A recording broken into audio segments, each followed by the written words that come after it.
আর একটা দোয়া শিখাই দেই, ইনশাআল্লাহ এই দোয়া করলে রিজিক তো বাড়বেই ইনশাআল্লাহ, আপনার যত ঋণ আছে ইনশাআল্লাহ আল্লাহ পাক শোধ করে দিবেন। বিশ্বাস করলেন না? এই দোয়া শিখাই দিচ্ছি, এজন্য আমাকে হাদিয়া দেওয়া দরকার, স্পেশালি আমাকে এখন হাদিয়া দেওয়া দরকার। এটা গুরুত্বপূর্ণ দোয়া শিখাই দিচ্ছি। আলী রাদিয়াল্লাহু আনহু বলেছেন, কোন ব্যক্তির যদি পাহাড়ের সমানও ঋণ থাকে, এই দোয়া যদি আমল করে আল্লাহ পাক ওই ঋণও শোধ করে দিবেন ইনশাআল্লাহ। ঋণ কেমন জানেন? ওই যে এখন মানুষ ঋণ নিচ্ছে 1 কোটি টাকা ব্যাংক থেকে, 2 কোটি টাকা ব্যাংক থেকে, হ্যাঁ, কত বছর, 10 বছরের জন্য, 20 বছরের জন্য বাড়ি করছে, তাই না?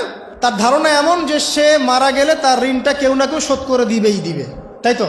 আর আল্লাহর রসুল কি বলছেন দেখেন, একজন মারা গেছেন, নবী সাল্লাল্লাহু আলাইহি ওয়াসাল্লামের সময় একজন মারা গেছেন, তো নবী করিম সাল্লাল্লাহু আলাইহি ওয়াসাল্লাম বলছেন, এই ব্যক্তির কি কোনো ঋণ আছে? একজন সাহাবী বলেন, হ্যাঁ ইয়া রাসূলুল্লাহ, তো ঋণ আছে। নবীজি বললেন, তোমরা ওর জানাজা পড়ো, আমাকে ডেকো না, তোমরা ওর জানাজা পড়ে নাও, আমি জানাজা পড়তে চাচ্ছি না। আমি এখন কেমন করে আপনাকে বুঝাবো ঋণ কত ভয়ঙ্কর জিনিস? আপনি যে ব্যাংক থেকে 3-4 কোটি টাকার লোন নিয়ে রাখছেন, লাখ লাখ টাকা লোন নিয়ে বসে আছেন, দিব্যি সুখে বসে আছেন, এমন চিন্তায় যে আপনার মৌত হবে না। আর নবী সাল্লাল্লাহু আলাইহি ওয়াসাল্লাম সময়ে একজন মারা যাচ্ছেন, তিনি বলছেন তোমরা জানাজা পড়ে নাও, আমি জানাজা পড়তে চাচ্ছি না। মানে ঋণগ্রস্ত ব্যক্তির জানাজাও তিনি পড়তেন না। তারপরে একজন এসে বললেন, ইয়া রাসূলুল্লাহ, আমি তার ঋণ শোধ করে দিব, তার যা ঋণ আছে আমি শোধ করে দিব। তখন নবী এসে জানাজা পড়লেন সাল্লাল্লাহু আলাইহি ওয়াসাল্লাম। তা আপনার এই কোটি কোটি টাকা ঋণ শোধ করার লোক তো রেডি আছে নাকি? আছে না? সমস্যা নেই, আপনার জানাজা পড়া হবে, আপনার মিলাদও হবে, আপনার একটা বড়সড় দোয়াও হবে ইনশাআল্লাহ। কিন্তু আল্লাহ পাক বলেছেন যে শহীদ, আল্লাহর পথে যুদ্ধ করে শহীদ হয়েছে, এই ব্যক্তির আত্মাও ঝুলে থাকে যতক্ষণ পর্যন্ত না তার ঋণটা শোধ করা হয়। এবার বলেন আমি কি বুঝাবো আপনাকে? আর কিছু বলতে হবে?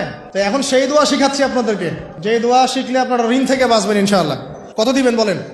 আচ্ছা, হ্যাঁ, এই তো শুকরিয়া। দোয়া করবেন যেন আল্লাহ পাকের দিনটাকে আল্লাহর জমিনে প্রতিষ্ঠা করতে পারি।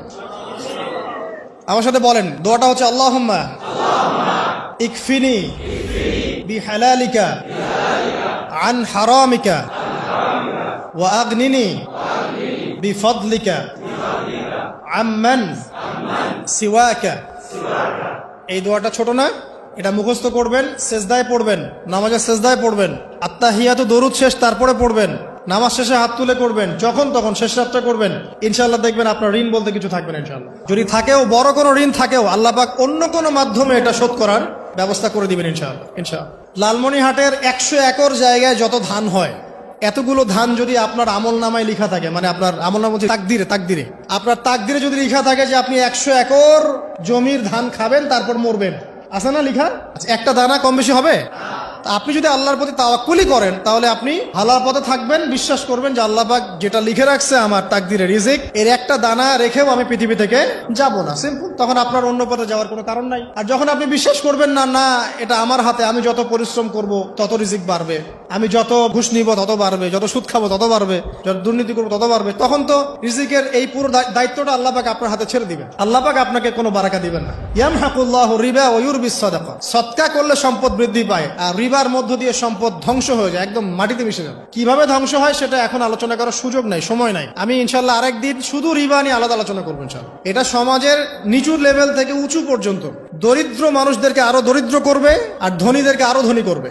সম্পদ এক শ্রেণীর মানুষের হাতে গিয়ে জমা হয়ে যাবে, সবার হাতে সম্পদ এভাবে সার্কুলেট করতে থাকবে না। আর যখন আপনি জাকাত ভিত্তিক অর্থনীতি চালু করবেন, সদকা করবেন, হালালে থাকবেন, ব্যবসা করবেন, তখন সম্পদ এক হাত থেকে আরেক হাতে ঘুরতে থাকবে। এটা এমনি বুঝবেন না, ইনশাআল্লাহ আরেকদিন বুঝাবো। আসেন, যে দারিদ্রতা দূর করতে চান, সচ্ছলতা চান, কয়েকটা কাজ করেন। এই যে বললাম, 1 নাম্বার সূরাতুল ওয়াকিয়া তেলাওয়াত করেন, 5 ওয়াক্ত নামাজ জামাতে পড়েন, ডেইলি কিছু সময়ের জন্য কোরআন তেলাওয়াত করেন, আর আল্লাহর কাছে রিজিক চান, জিকির বেশি বাড়ায় দেন। পারবেন না ইনশাআল্লাহ?